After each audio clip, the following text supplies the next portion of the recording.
Olá pessoal, meus cumprimentos a todos e todas, aqui professor Jonathan, e dando continuidade aos nossos estudos de acionamentos hidráulicos e pneumáticos, nós vamos agora para uma nova etapa, uma etapa de inserção de acionamento por controlador lógico programável naquele projeto de um compactador de lata de alumínio, ok? Isto posto, vamos então para o ambiente de simulação. Muito bem, aqui no ambiente de simulação, o que é que eu vou fazer, né? Primeiro eu vou gerar um pouco mais de espaço aqui à minha esquerda, apenas movendo os itens específicos, e agora sim, agora eu vou trabalhar nesta área aqui com a linguagem de um controlador lógico programável, e para os propósitos desta disciplina especificamente, nós vamos utilizar uma das linguagens do CLP, e esta linguagem é uma das mais comuns utilizadas nas indústrias em função da sua similaridade ou aproximação com a ideia de relés, ok? Eu refiro-me, portanto, à linguagem ladder, que será a linguagem utilizada aqui no acionamento via CLP, tá bom? Num primeiro ponto, cabe destacar que, enquanto no acionamento elétrico as linhas de força são representadas aqui, olha só, na horizontal, ou na vertical, desculpe, na vertical, tá bom? No CLP, normalmente se representa na horizontal, ok? Então, eu vou colocar aqui, olha só, 0 volts aqui, bem? E aqui 24 volts. Tá bom? São aqui os nossos barramentos ou a linha de força. Bem? Em termos de ladder, de acionamento via CLP, fundamentalmente devem ser observados que o contato está externo ao controlador, certo? Então, você tem um botão externo de contato seco, um botão externo que faz o fechamento de um circuito, tá bem? Este dado é logicamente interpretado pela unidade de controle, memória, lógica aritmética, e então uma saída é emitida a partir desse dado de controle no CLP, ok? Tá claro? Então, é preciso ter em mente este conceito quando a gente for trabalhar no CLP. De tal forma que, no CLP, quando eu não tiver um botão com retenção, como é que eu vou produzir isso no CLP? Aí nós vamos gerar um contato com selo, ok? Um contato com selo, logicamente, tá bem? Vamos então começar a utilizar um pouco aqui do acionamento via CLP, tá bom? Inserir componente elétrico, tá aqui, ó, símbolos ladder. Joia? Vamos buscar aqui, eu tenho, olha só, relé, ladder, contato normalmente fechado, normalmente aberto, tá bom? As conexões elétricas, aqui botão de acionamento, normalmente aberto, normalmente fechado, e aqui botão comutador, ok? Vamos buscar aqui, ó, um solenoide de válvula, vem aqui um solenoide de válvula, e eu quero colocar aqui, olha só, botão, né? Botão normalmente aberto, normalmente fechado. Vamos aqui inserir símbolo ladder. Eu quero utilizar um botão normalmente aberto aqui. Será o nosso B1 aqui. O nosso B1. Vou representar aqui B10. Tá bom? E aqui eu vou representar S_V1, que é a etiqueta da nossa válvula solenoide. Aqui, ó, para a eletroválvula. Tá bom?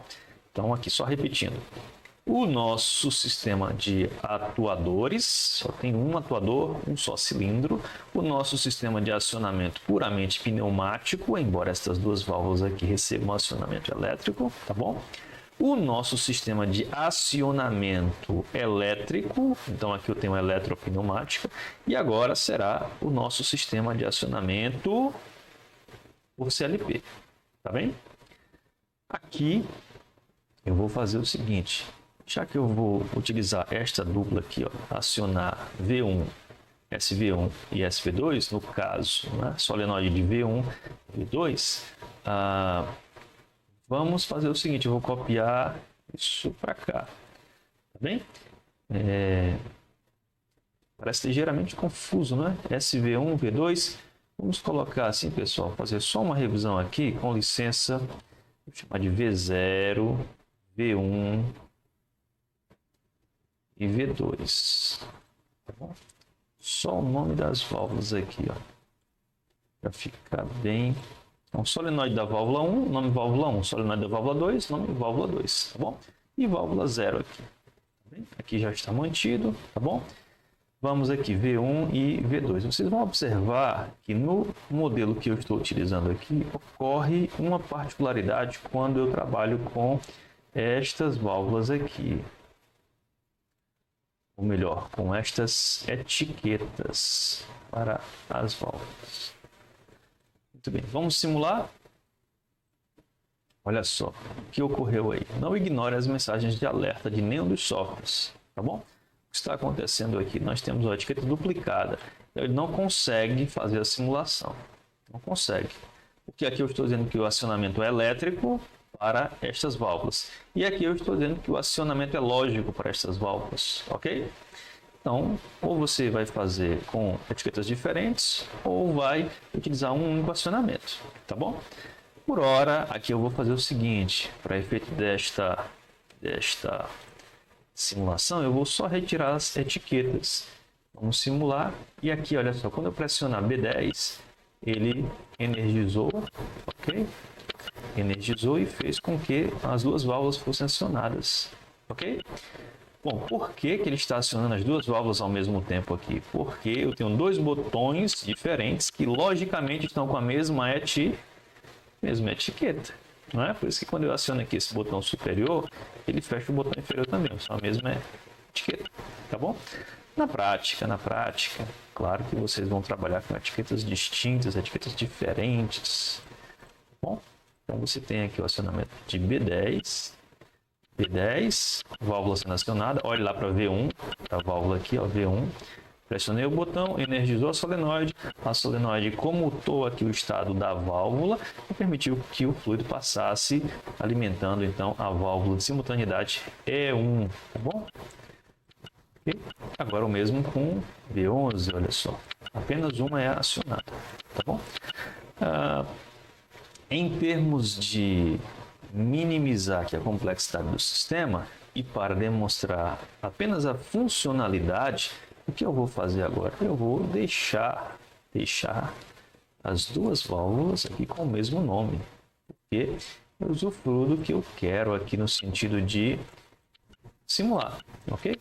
Olha só, cliquei aqui e uma e a outra recebeu o acionamento, tá bom? Tem outra estratégia para fazer isso também, claro. Temos outras estratégias que deveremos explorar logo mais, tá bom? Aqui o contato elétrico, tá bom? Esta válvula foi acionada, só que esta válvula não está conectada. Deixa eu corrigir a minha fala, está incorreta. Esta solenoide foi acionada, mas esta solenoide não está conectada a nenhuma válvula. Por isso, nada aconteceu no circuito pneumático, ok? Como é que eu faço a conexão? Aqui, etiqueta, tá bom? Aqui é etiqueta. Lá no nosso mundo real, físico de bancadas, eu tenho uma solenoide sendo acionada, acionando uma válvula que não tem conexões pneumáticas vinculadas ou postas a nenhum atuador, ok? Então, é como se você simplesmente acionasse a válvula, escutasse, né, a comutação de estado da válvula, mas não tem pressão nas conexões da válvula, no caso 1, 2 e 3, ok? Vamos agora trabalhar um pouco mais bem aqui neste canto, porque nós não colocamos aqui um componente que também é importante, não é? Também é importante. Vou trazer este compressor para cá. Esta válvula que arrasta aqui para o canto, tá bom? O canto. E agora eu vou retirar aqui o lindo compressor, porque eu quero chegar aqui e inserir componente pneumático, um manômetro, tá bom? Quero inserir um manômetro mas deixa eu ver aqui, unidade de conservação de ar simplificada. Está aqui. Lembra que nós estudamos sobre isso? Nós estudamos sobre esta unidade aqui. Esta unidade faz o que, senhores? Filtra, seca, purga, ok? E lubrifica. Um dos nomes comuns desta unidade aqui no ambiente industrial é a lubrifil, ok? Então é muito importante já você não esquecer de colocar, olha, o ar comprimido que está sendo utilizado aqui é um ar tratado. Bom, é um ar tratado. Então aqui o nosso sistema, tá bom? Vou colocar um manômetro aqui que eu falei, mas não coloquei. Inserir componente pneumático, manômetro bem aqui, né? Bem aqui.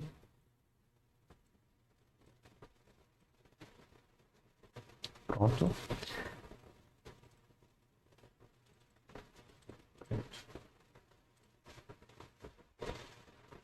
Vamos play.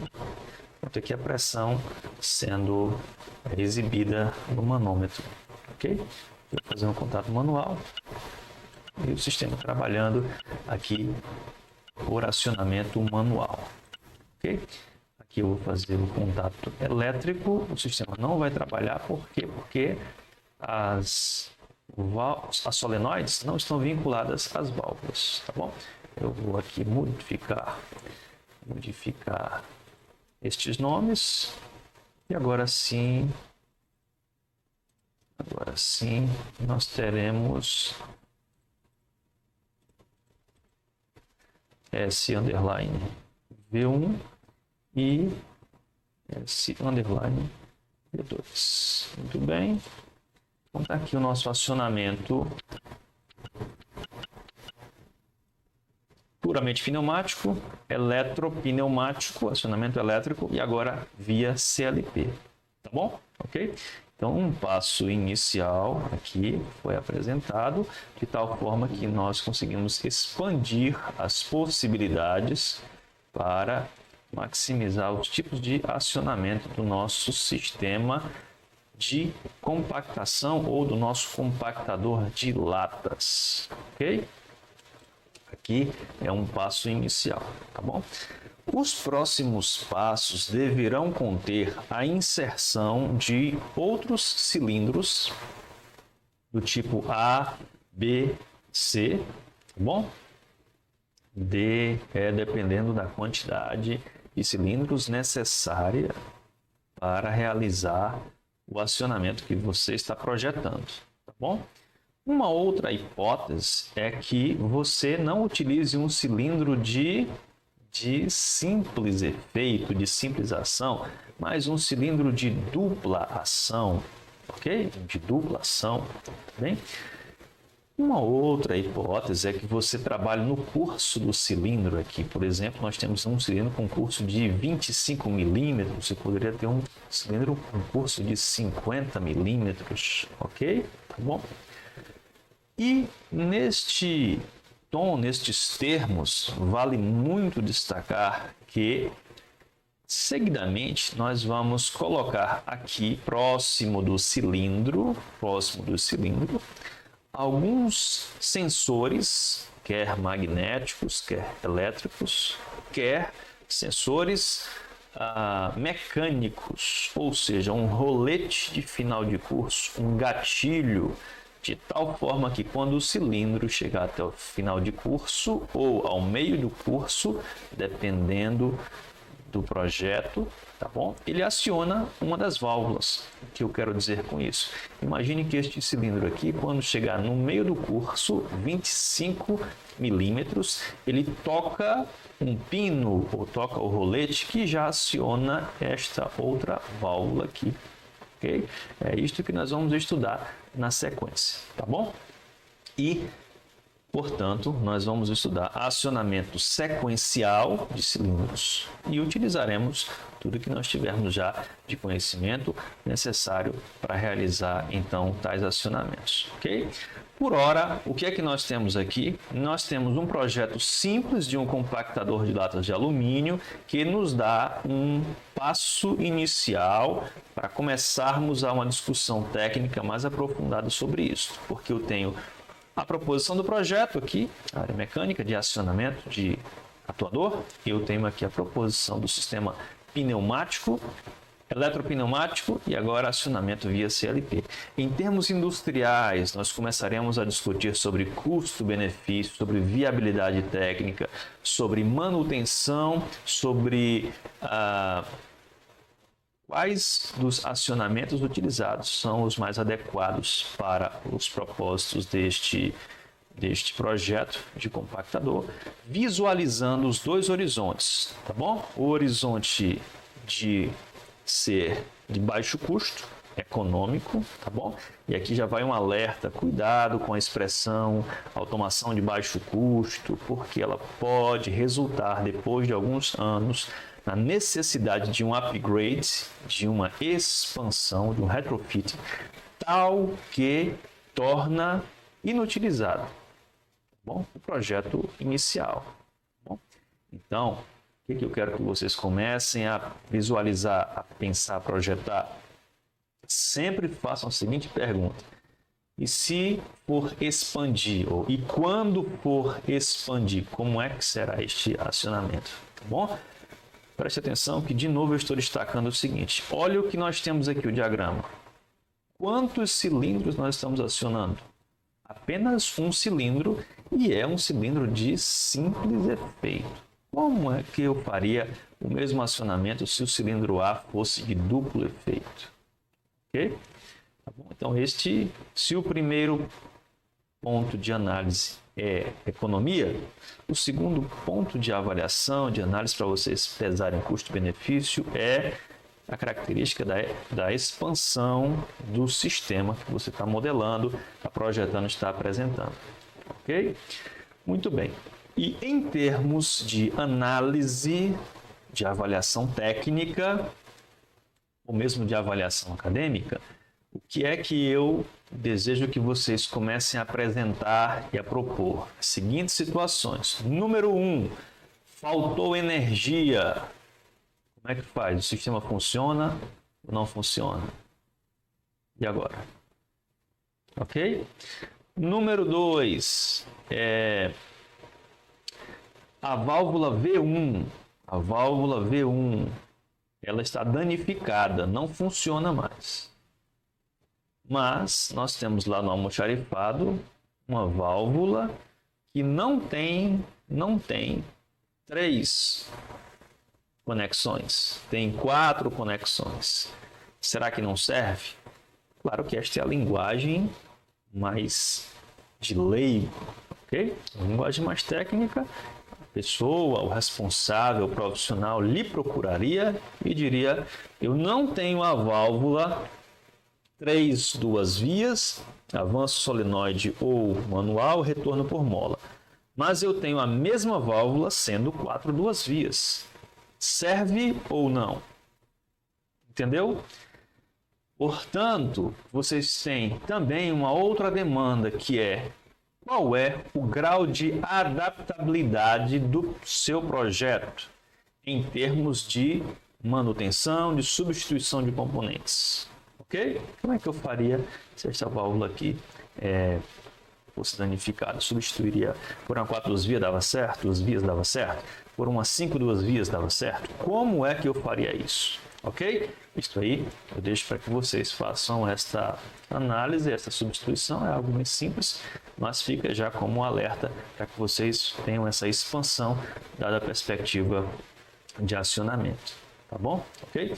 Isto posto, encerramos aqui esta ideia introdutória do nosso compactador de latas de alumínio e, na sequência, nós vamos discutir os projetos propostos por cada um de vocês. Tá bom? Na disciplina. É isso. Vamos lá.